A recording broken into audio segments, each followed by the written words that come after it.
The crew laughed the moment she stepped onto the deck. Her uniform looked a little too old, her boots dusted with salt and sand, hardly the image of a newcomer on a top-tier Navy vessel. But there was something about her walk, a quiet steadiness, that made even the wind hush for a moment.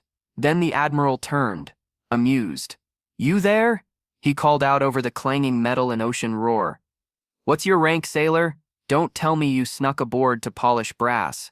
He didn't know it yet, but those words were about to change everything. Before I tell you what happened next, tell me in the comments where you're watching from. I love knowing who's listening.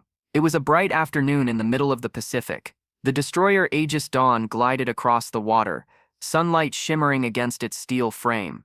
The air smelled of salt and diesel. Dozens of officers moved about the deck, crisp in their whites, preparing for inspection, and amid them stood a woman.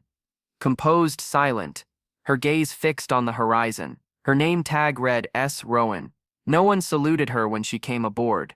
No one knew who she was. The Admiral's laughter echoed across the deck. "Come on, sailor," he said, still grinning. "Let's hear it. What's your rank?"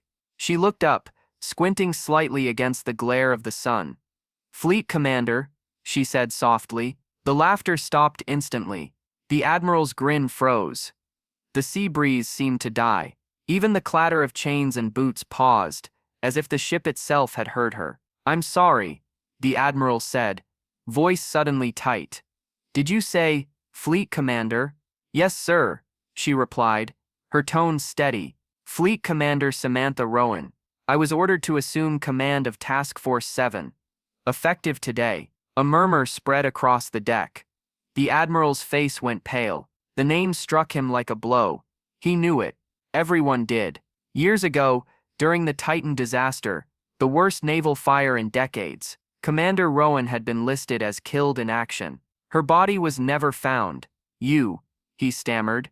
"You were on the Titan. You're dead." Her eyes met his, calm but cold. "That's what the report said.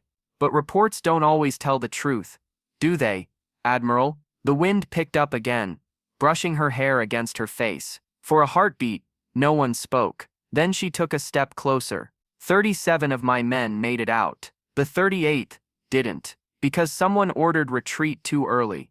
The Admiral's throat tightened. His memory flashed with static radio calls.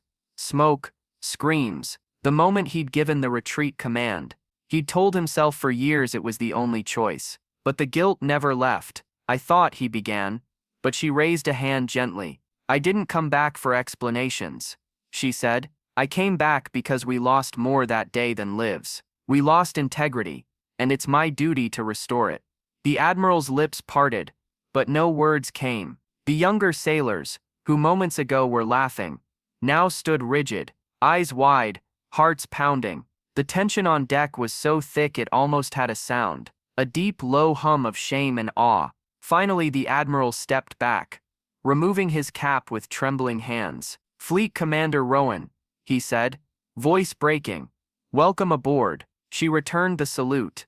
Crisp, powerful, final. The moment hung suspended, sunlight glinting off her uniform, the ocean behind her calm as glass. It felt as if the entire sea had been waiting for this moment of justice. Hours later, as the Aegis Dawn cut across the blue horizon, whispers rippled through the fleet. The woman who'd been left for dead had returned, not for revenge, but to rebuild what pride had broken. Because true command isn't about power, it's about courage to face what others run from.